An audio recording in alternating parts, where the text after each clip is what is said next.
and like cherry gushers. Cherry gushers. Cherry gushers. I like some. Did you guys ever have cherry pie? That was one of my Yeah, that's a good one. That's a good one. Classic. Yeah, that's a good one. I know that rapper.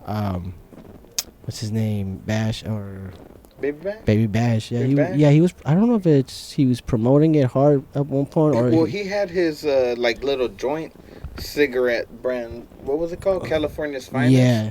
That was super popping for a long time. Yeah. They were like $60-$70 though. I was like, damn, just for one blunt. Yeah, I think it was like 3 grams, like just rolled up into little. It was cool, the concept was super cool, but especially back in the day, that my pockets weren't that deep. They still ain't that deep, but like $60 back in the day for like 3 grams. That was a lot. Yeah, that's not even a full eighth, man. I'm telling you, I was getting that shake of a zip for 40, and I still got $10 for munchies. Oh, man. The struggle's real. Yeah, I remember growing up, when I was growing up in the 90s.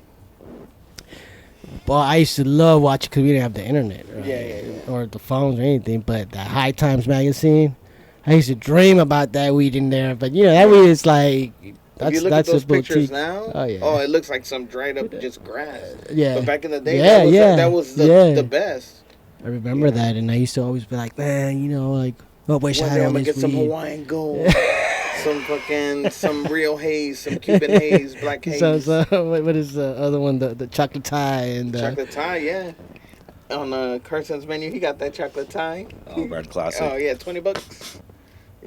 Yeah, this is really good. This taste, it's like, what it tastes. To me, like it's like horchata.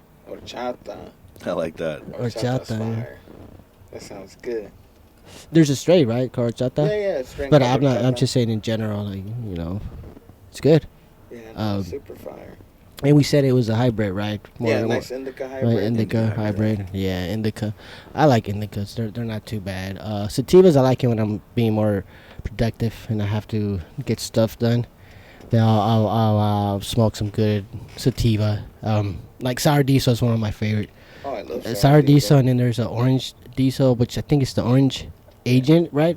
Agent Orange. Or Agent Orange, right? Is that the same as orange diesel, right? It's the. Oh, I'm gonna be honest, I don't know. I think it. I don't know. I don't know if it has 2 names or not. But anyhow, that one's it's a really tasty strain. I like smoking that one. Orange to me is fine. Yeah, citrus, right? Yeah, and citrus. Yeah, and then another popular one that I always remember, like after the 2000s, was the cat piss. Oh, cat piss. I don't remember really the taste to that, but I know that was a popular one, right? Is that still around? It's what, cheetah piss now? Yeah, cheetah piss. Yeah, I guess. Yeah. Cookies renamed it Cheetah Piss, but besides Cookie's version of it, I don't really see it around very often. Yeah. I remember it being a really good sativa, right? Yeah, really good sativa. Nice sativa. Like what's the other one? The Blue Dream? Oh, that was my favorite strain. That one's making a comeback. Yeah. Okay. And it yields very good. It's very easy to grow. Yeah. Yields really good. It's a great balance of super silver haze and blueberry, so it's the sativa hybrid that kind of really does have like the best of both worlds, where you can get some pain relief qualities out of it because it's got some good indica balance in it, but it's mostly euphoric and it's very enlightening. That's right. Like, it's very, like you said, euphoric, and it makes me happy as hell. It makes me hella smile and laugh. That's my favorite strain, and it tastes super good, nice and sweet. Yeah. Yeah, I remember smoking that one a lot. But that one went away, and then the other one too that I don't really see too much which was really popular, OG Kush, right? OG Kush, yeah.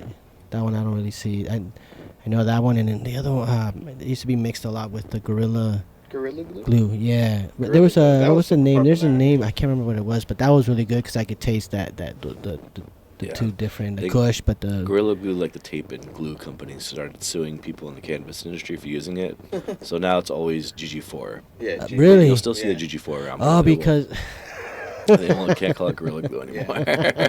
Interesting. Okay. Yeah, a lot of companies started suing weed brands because they were using, like, say, Cinnamon Toast Crunch or just like Skittles. So that's why that changed the name. See, this is great stuff, man. This is the stuff that I think a lot of people don't think of. You're just going and buying weed, but that there's a whole history network of different reasons why I mean, you're seeing the blueprint of what this industry is going to be in 20 years, 30 years, right? It is already big, but I'm saying the rate's great. Every day. That's what I'm saying. Every like to the point where when you'll be able to get it from your actual local store or without actually, I mean, once they remove it from its classification, the DA list, it's gonna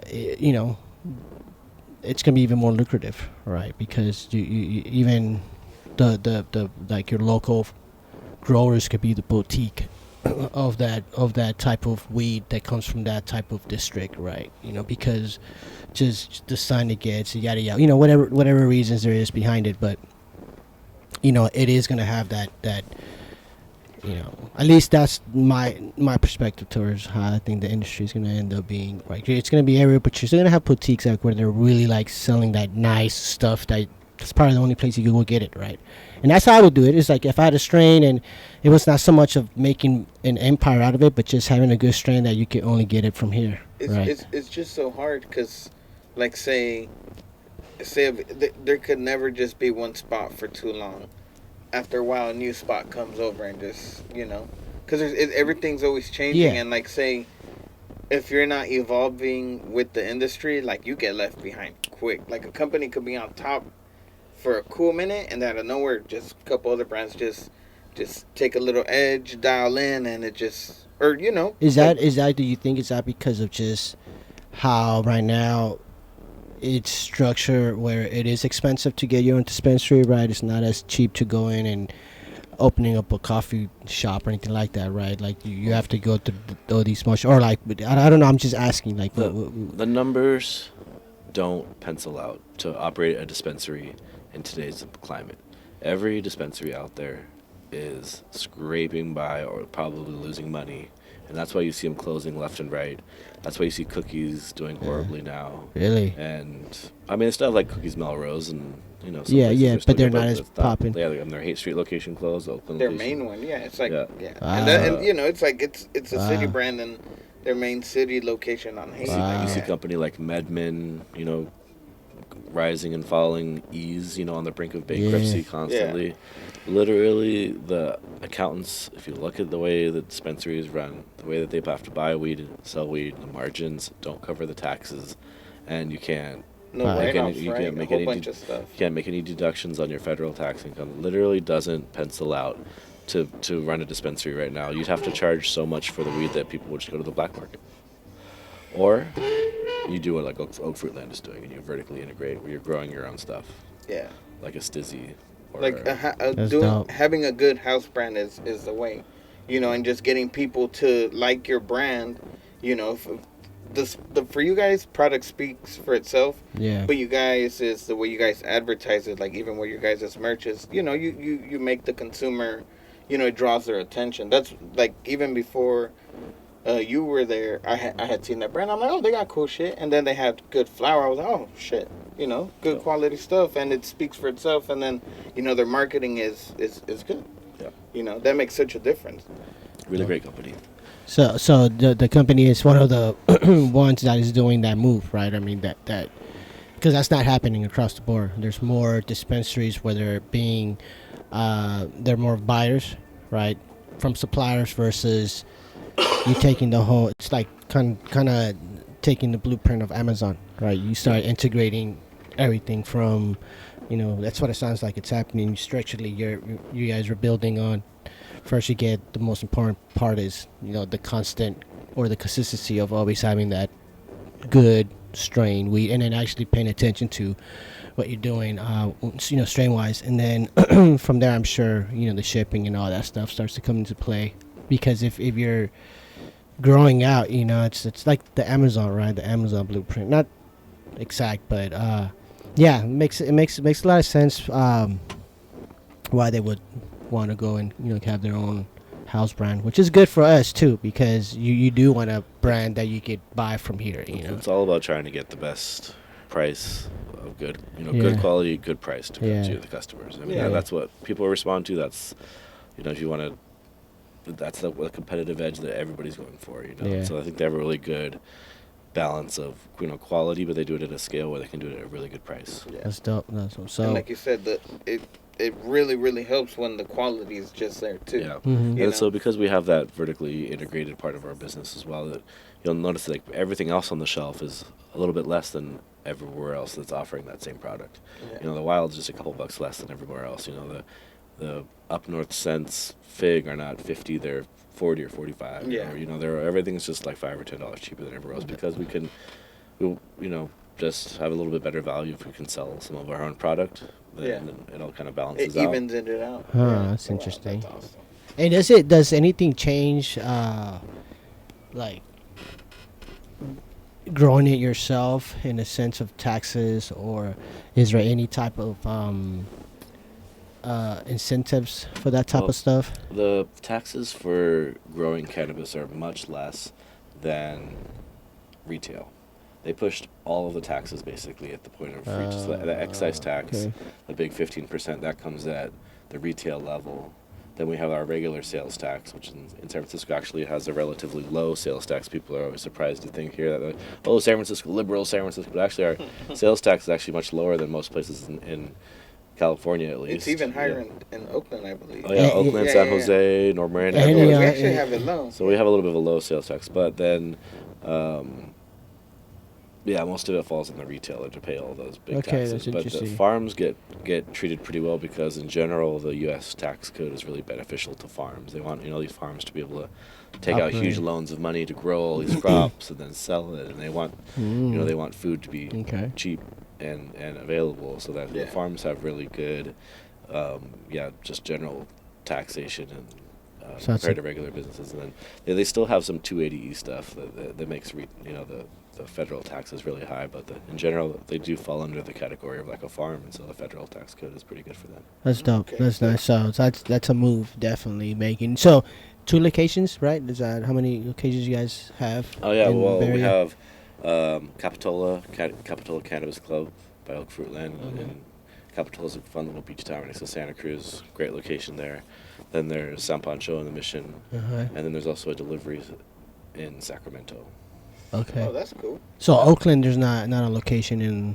That's where their grow is. Yeah, the grow is there. Yeah. Okay. So kind of growing in Oakland, so you can find it at lots of different Oakland cannabis. Yeah, you see it in different places. That's interesting. Yeah. No, that's I mean, I want to go I don't check out blame the Capitola one. Yeah, Santa Cruz, right? Town? Yeah. Fire. That's dope. That's dope. Yeah, so that's great, man. That's good to hear, and yeah, definitely we want to promote that more because that's, we are a mecca in many different things in the Bay Area. And so and I know when it came to weed, there's Amsterdam, and then there's the Bay Area, right? Or weed. So just being able to have something that, like for me, it's the consistency. I know that I could go here and the prices are right. The strain that I'm getting, whatever it is, whether it's edibles, tinctures, it's always good to have that neighborhood store where you could go to and the people and know that. I'm not gonna lie, even like to go out the way, like say if that's not your nearest dispensary, that's a good dispensary to check out. Like say I grew up over there in Bayview, but I always like to look around. When a new dispensary pops up, I always like to go check them out. And stuff. But like, I'm not gonna lie, like you guys' San Pancho one, like that's a good place to go out the way and be like, I'm gonna get some good deals. Yeah. The vibe there is hella cool, and it's like I'm not, not just because I know you guys, but like say if I went in there, and the experience I've had with the people there, like I would go out my way to like go there, get a really good deal and have good convos with the people there. Like, that's what you want when you have not just like a cannabis dispensary, but like a business, Thank you, buddy. I appreciate that. Yeah, no. Yeah, like your Cheers, right? Remember Cheers? Yeah, exactly, you go in there, like, hey, everybody knows you know them. And so that's good to know, because I'm going to check you guys out. I mean, I come here every Sunday, so, might as well. Because out there in Antioch, they have a couple places. Yeah, they have prices. The prices are all right, but, I don't know. I feel like there could be better selections, So, and then here the problem is like when you get here, there's so many different ones. There's like which one do you go to, right? Which one has the best deals? Which one is gonna tax you the way they're gonna tax you, or whatever it is. But so I'll check you guys out Come by, too. see what's up. That'd be cool. That'd be cool. There was something else I wanted to ask you about. And it's the weed, man. It's No, the it's mota, the weed. It's man. fire. It's the mota. But you guys don't just have flower. You guys have pre-rolls. You guys have vapes too, like distillate and like live resin ones.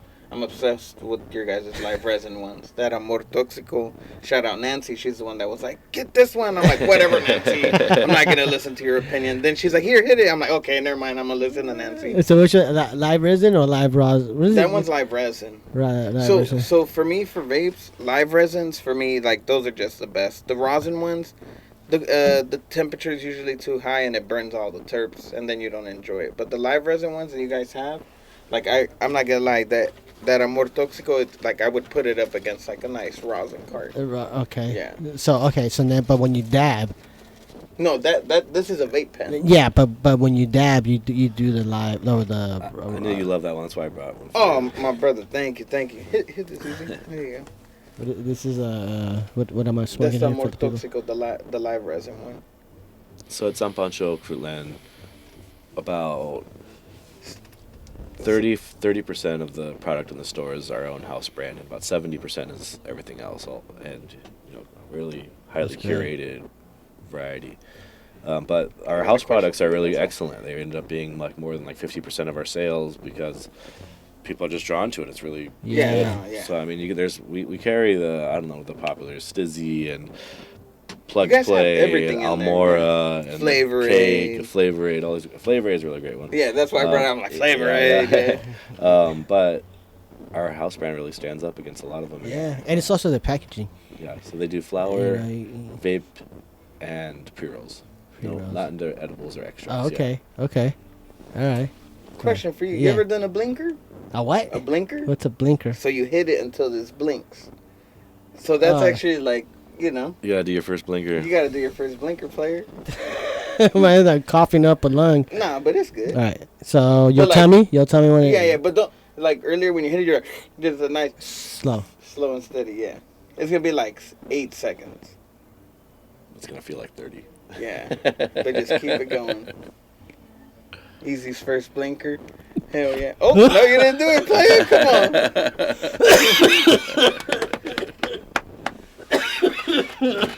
That was Easy's first blinker. Oh man. Oh shit! Yeah. So I used to do this thing where we used to work. It was a blinker challenge, but I had a device where you hit 3 carts at once, and I would do it. I would do it with poor customers that were tourists that don't smoke weed and everything. I'm like, here, hit this device. Damn, oh, really? They would be so fucking high. I bought one of those things because of you. Yeah, that thing was just crazy. It was such overkill. It was such overkill. If you think 1 is bad, imagine 3. Yeah, man. 3 rippers at once. We would put like 3 Ursas in there. Oh, it was so fire. 3 coal fires. I would tell my coworkers, I'm gonna be right back. I'm gonna let the customer hit this. They'll just shake their head like, fucking Junior. It's good. It tastes good, but that's a lot. Yeah. Yeah, it's a lot. I knew I wouldn't be able to. I thought you were gonna do it. You were close. Yeah, I know, but well, it's for a minute there. I think I was doing too much dab hits. And sometimes you fuck yourself up, your lungs. You can feel like I bruised I could tell I bruised my lungs for whatever coughing I was doing because I was hitting it hella hard. So I just started recovering from that. Because dab hits, I want to get one like what you have. Oh, the Puffco? Yeah. What do you have? Oh, you have the Proxy. You have the Pivot. I have the and then at home you have one of those. I don't have the Pivot, even though I always call this a Pivot. It's actually the Proxy. And so you have one too. And then at home I have. He has a cooler one. I have a different one. He has a different. His is like Sherlock Holmes. I guess I still do have a Puffco, like the regular Peak at home, but I don't. It's been a long time I haven't used that one. Can I show this one to him? Yeah. Yeah, this one's. Should we take a dab? I have some dabs if you're down. I have dab. Oh, you know I'm down. Yesterday, my friend Rich, he had an enlightenment event, and there was flour and mushrooms there. And then we were taking dabs in the back. One of the homies, Oscar, he came up, pulled up, was dabbing people out. He had his rigs. Oh I was dying. I was over there like, don't look at me, everyone. I I hit that shit way too hard. Yeah. I mean, it's cool. I like it, but it's like when you eat chile. I like chile, but when it's damn, bien picoso, like you're like fucking, like, yo, chill, let me get it's like you're sweating and shit. Like, okay, it's cool, but I ain't trying to do that right now. Your tongue's all swollen from the heat. But yeah, but that's dope, man. That's like a Sherlock. Yeah, it's a little Sherlock pipe. That's dope. Has a little cap on it, and this is the hot knife, where you kind of like put your dab on here. And part of what's nice about this thing is you want your dab to get to the bottom, and so this one you just heat it up, and it just drops right off right to the bottom. Wow. So you don't have to put it in there, like you just kind of let it drop on its own and. Yeah, the way that this mechanism thing kind of works, it works better that way. You don't want it up around the top and it makes this thing all messy. If you just keep it all at the bottom, then this thing just works really nice. So then green is, I think, on medium. I don't quite like it on all the way low. Because I feel like low is like it doesn't burn it. It'll vibrate, my brother. You're just getting like the essence of cannabis when it's on low. That's dope. And then like a joystick, you move this. So you go like that. High is a little too high. Yeah, high is too high. Low is too low. This is boss, man. This is hella dope right here. Yeah, that one's sick. I think you could probably hit it about now. Yeah? Well, you'll feel it. It'll vibrate twice. The first time. Did it vibrate or not? The first time, when I just take it out of the bag, it takes a minute to heat up. And then after that, it'll be pretty quick. But the first time, it just takes a little extra longer. Because I have a glass pipe. Oh, that's like this too. Diamond glass, I think it's called, whatever. But yeah, the whole just makes you feel like, you're important. I'm over here staring at him. I know it hasn't vibrated yet, so. But it's cool looking. It's very. Try hitting it. Maybe it vibrated. He's high and he didn't feel it. Oh, there you go. No, now it just vibrated, huh? No, they vibrated early on. Oh. Ooh, that's good. What do you have in there? This is Punch Extracts. I just grabbed one off my desk on the way out of the house to get here. I have a little mini fridge on my desk with a dabs in it. Papaya berry ice, cream batter. It's a rosin. That tastes really good. Yeah, no, when we used to work together, he would be like, "You down for a dab?" I'm like, "Okay, hell yeah, I'm down." Junior and I used to work, Pepe and I used to work at Bloom Room in San Francisco together for many years. Okay. And we had a dab rig in the back, which no one knew about, none of the customers ever knew about. And we would work our asses off. We had a really great shop there, but we'd also get ripped. Oh, yeah. It was a work hard, play hard environment. And we had a really successful shop that we were on top of our shit, and we had a lot of great interactions and a lot of great customers there. But we also had a good time doing it. And so the dab rig was like above, in a loft above my desk. So people would be like up there taking dabs, sounding like they're just dying. Oh, I would be dying. On their 10, 15-minute break, or 15-minute break, or their hour-long lunch. And then they come back all stoned out. Well, honestly, we're all vets. Yeah. So everybody can handle their shit. That's what I'm saying, but you still, But that's what was cool about everyone that worked there. Like, they could handle their shit. Like, I like that shit. Yeah, like, we would challenge each other. Like, the blinker thing, like, we would all, like, be like, "Yo, I'm going to be right back." And we would just be, like, ripping them like crazy. Yeah, and we'd bring people along. I mean, you just, like, people wouldn't get that high when they first started working there. They'd get high after work or, whatever. Oh, but well, she better exercise if you're working there. Yeah. I mean, like, no, and like exercise your lungs. But not to cut you off, brother. I know you were saying. I didn't want to cut you off there. And then eventually their tolerance would be up to the. Oh yeah, they're like, "Oh, we're not gonna dab while we're working." We'd be like, "Oh, soft ass, get your ass up there." Yeah, I remember too when I got hired there, I almost got fired. Well, I felt like it because just like for me, I was like a janitor. I've never had a job where I had to use a computer. Yeah. And I'm good at talking to people, but I wasn't good at like selling. You know what I mean? And I was nervous, and I didn't know how to use the computer, and I could barely count. I need my fingers, so. It's just... We took a chance on Pepe. You had no experience. You were a janitor, but we knew that your passion for cannabis was stronger than just about anybody else. And then, that would... That's dope, that would bring you along through. And we took a little gamble on you and Big gamble. I'm not gonna lie. I was a mess, especially when I first started. Yeah. And you ended up being great and being one of the, great employee and lifelong friend. Thank you. They're all stuck with me now. Yeah. like that's why like it's like I appreciate like all of them. Like Is that where you kind of learned how to move like within the industry, or did you bring that, or like what's your impact on? All of them accepted me as me, and they just let me be me. Yeah. And then I just grew, but a lot of it was with their help. Yeah. Them being just like my family. Yeah. Like at that time of my life was a mess, and they've seen me cry, they've seen me happy, they've seen me upset, like they've seen me at my lowest, and like thankfully they just always looked out for me, and that's why like now I try to however I can give back. Yeah. Because it's like, that's dope. They're like I said, they're stuck with me. That's dope. Little Riley will always have Uncle Pepe over there. Well, just the story itself and all, just the behind the dispensary and just where you guys come from, and that's just kind of that's what we need in our communities, people that are helping each other out. There's not that experience, but someone can always learn it, right? I mean, that's the thing about it. It's just that chance to be able to do that. It was like this. Like I had quit.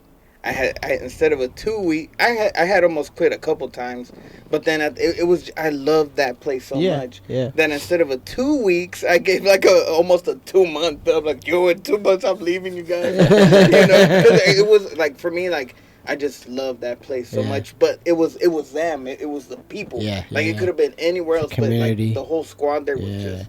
And it was a good springboard for you to bounce off and to spin off to do your own thing. Yeah. And I really appreciated them. Even now, it's just it shows that people still care. And I like to show people that I care, and then I don't ask people to, but they knew I was down, so they're like, "Oh, we care about this fucking guy." Let's make sure because even after I quit, I would go into that dispensary to take naps on their couch. I would literally go in the passed out for hours. So they're like, "Is he alive?" I'll be just knocked out.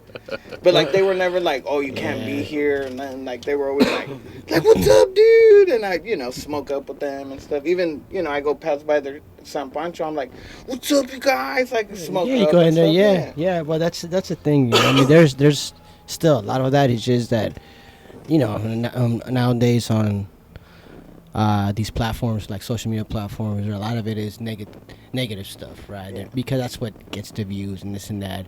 But there is that harmony, basically what that is in communities, and that's what we should, or we need to actually, the platform that we have. That's what we're trying to do to show that there is. All it takes is asking and trying. Really, it's what it is. The worst they could do is say no.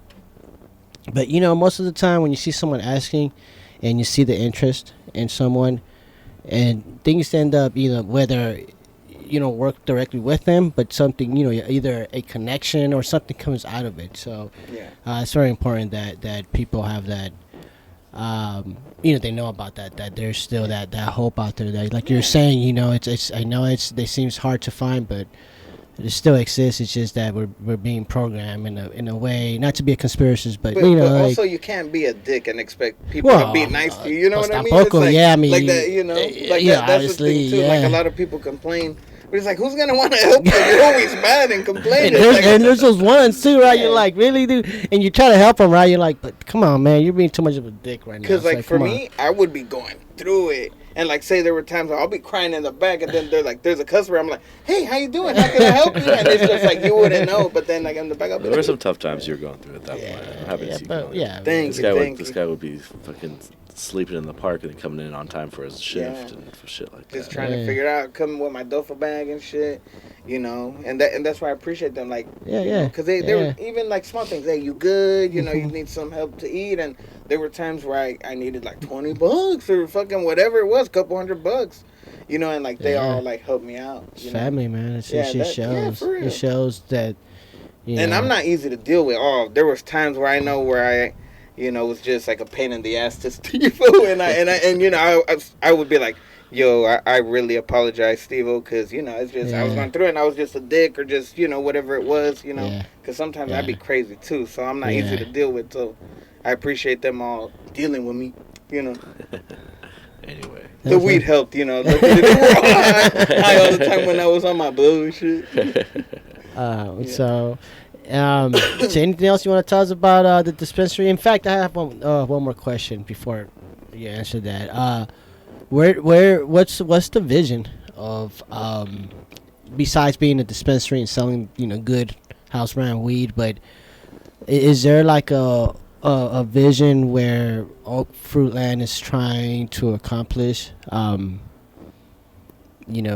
it comes to its origins? I would say the real vision is just that weed is good weed is too expensive. And the vision is just to bring really good weed at a better price. Nice. And we have to figure out a way that the legal it. market can compete with the traditional market a little bit better, because in a lot of situations, the weed on the traditional market is better and cheaper still.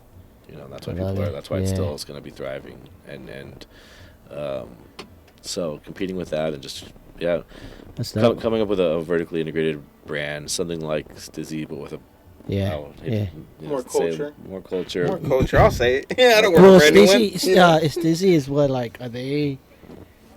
Who owns them? Are they like corporate They're style? like a corporate. I think they've gotten bought out by some like bigger corporate thing. You can see it. Yeah, but just to, never give up on the good quality, even when you scale. And they're big enough that they're supplying from all the tip of north of California to the tip of south.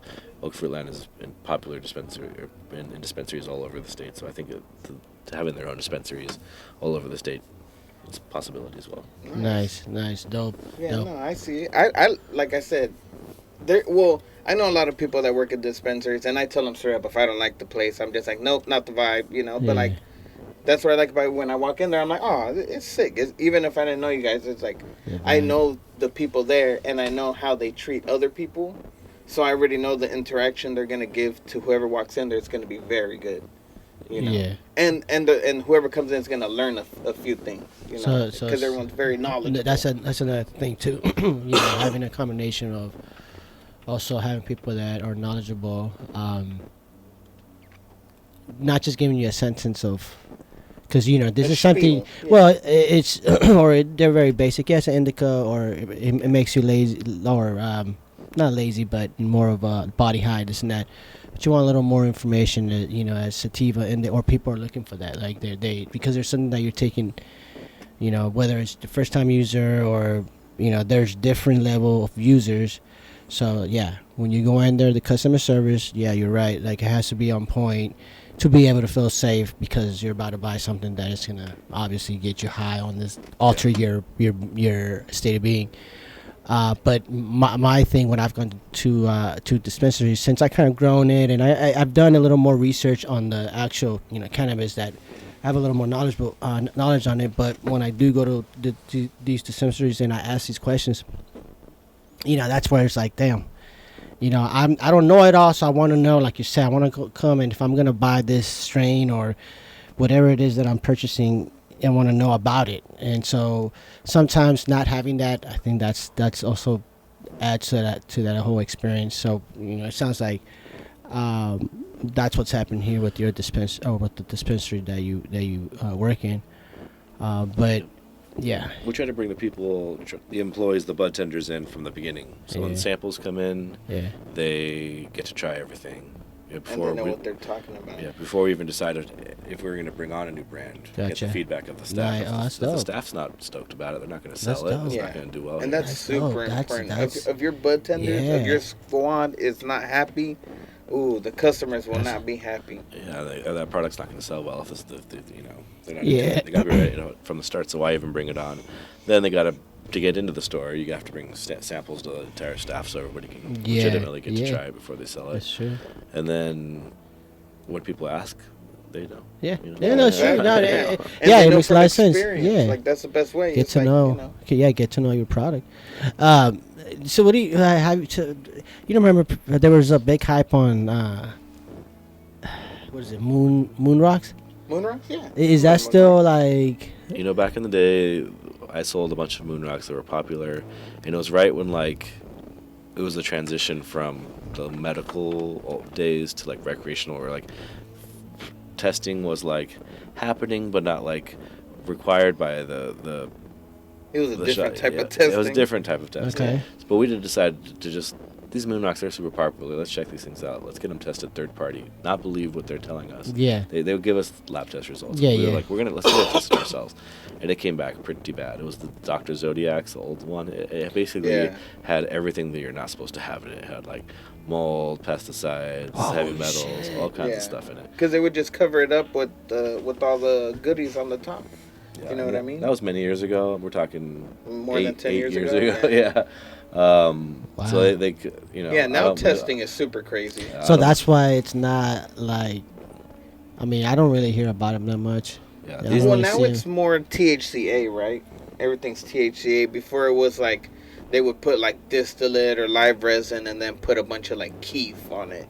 I would say the legal market now is way cleaner than it used to be. Yeah. You know, it's especially with vapes. They're finding things here and there with pesticides, but it's like immediately recalled, you know, and the testing is really thorough these days. Okay. We're in a safer place for cannabis than like ever before. The way I see it is like back in the day, UFC testing. You know, everyone was on steroids and they were all testing. And then after, I think it was called USADA, they like came in and like started like really testing and stuff. It made such a difference. Now you get clean quality. No, that's good to know. I mean, because it's you know, of course, like I was saying, it's your health that you're essentially playing with, right? Yeah. You're especially if you're burning it and especially the way everyone smokes now. Yeah. Like, you know, like everyone like yeah, we like, abuse it definitely, but it's abuse. It's like. It's abusing it, but it's but like, you want me to way. be in a better mood? No, Let me smoke. no, I'm saying not to take the negative Yeah. term out of it. Like it's like we do it on a constant basis, which I mean I'm a first offender of that. Yeah. But me too. But yeah, are we looking on time? You good? I gotta get going. All right, cool. Well, just that was a good conversation. Thank you, man, for sharing information on that the dispensary and where they're going. And I learned stuff in the sense now that it makes me want to go and actually support, because it's a local business and just the whole message of having good weed with competitive prices, not so much lower prices, but competitive, where you're like, that's manageable. I could spend a portion of my income on that because you're getting good quality weed. I mean, that's the same thing with food and everything else. So that's the great part about the era that we're living in now, that we can make that choice of where we can buy our weed, because it's now a consistent thing, and it just, things are changing, and so it's like a little pharmacy. Yeah, a little pharmacy. So gracias again. Thank you for carving out some time and come out here. You guys got a great little space here. What you guys are doing. Right on. Fun. I appreciate you guys having me on. And what's the address over there? Yeah. Oakfruitland, San Pancho over there. What's the addy? Oakfruitland, San Pancho. We opened there on December 18th, so we're just 3 months old. One of the newest dispensary in San Francisco. 3431 19th Street. That's on San Carlos, little alley between Valencia and Mission. Again, on 19th Street. Okay. Yeah. No, it's a fireplace. I be telling all my friends because I let them hit all my vapes and all the shit. They're like, "Where you get it?" I'm like, "Oh, slide through over there, San Pancho." We do a 30% off your first visit. So it's crazy deals. On your first visit. Crazy deals, good quality stuff, and like I said, their house brand. That was good. It's crazy good. You had the house brand. Yeah, that was dope. You guys gonna do anything for 420? Oh, bring it up. Yeah, it's gonna be big, of course. That's why I was like, let me bring it up. So we have some daily deals we've worked out with all the brands that we carry. They're all, except a few, 40% off on one day of the week. Ooh. And so then on Friday, Saturday, Sunday, all the brands will be 40% off. Friday, Saturday, Sunday, and on Sunday we'll be doing our goodie bag, classic goodie bag, which is if you spend $100, you'll get a goodie bag worth $100, and no bullshit, they're a legit goodie bag worth $100. I went on your guys' grand opening not too long ago. I got a goodie bag. There was some fire in there. They weren't playing around. It's no bullshit. They don't play around. It's super good. We're not gonna give you something for spending $100. $100 is nothing nowadays too. I mean, you could that's manageable. That's cool. Damn, man, I spaced out again, man. There was sorry. I mean, I don't want to forget here. Go for it. You have an IG, or does the store have an IG that people can follow you on? Yeah, thanks for pointing that out. Yes, sorry. It's San Pancho team. Yeah, Oakfruitland San Pancho team. And shout out to the squad over there, all the muñeños, all the people I used to work with. They're like that's family over there. I go and bug the shit out of them. They're hella sick. Sorry, you know how it goes. After you get deleted a few times, you don't remember what the current one is. OFL San Pancho Team is their IG. Okay. So Instagram at OFL San Pancho Team. There you go. Yeah, we have the company one, which is like OFL San Francisco, but the team one, which is kind of more on the pulse of like every day posting what strains we just dropped and more kind of fun and nitty gritty stuff around the shop from the team. Yeah. Is that's kind of like the show The Office perspective. Yeah. Just people running around like this smoking chill. Sick. Yeah. But again, I appreciate you guys having me on. No, thank you. Thank you. Fun smoking with y'all. Enjoy the weed. I left you some Super Boof and some Say Less what we smoked today, as well as that more Toxico live resin card. Right on, man. Appreciate you, man. Thank you. All right, we're gonna jump into some music and we'll be back. Órale pues. Thank you, Mr. Thanks. This flower just won't fail me. I got that lemon tree, bossed out Kevin Spacey. Good weed, pretty girls, coke, white.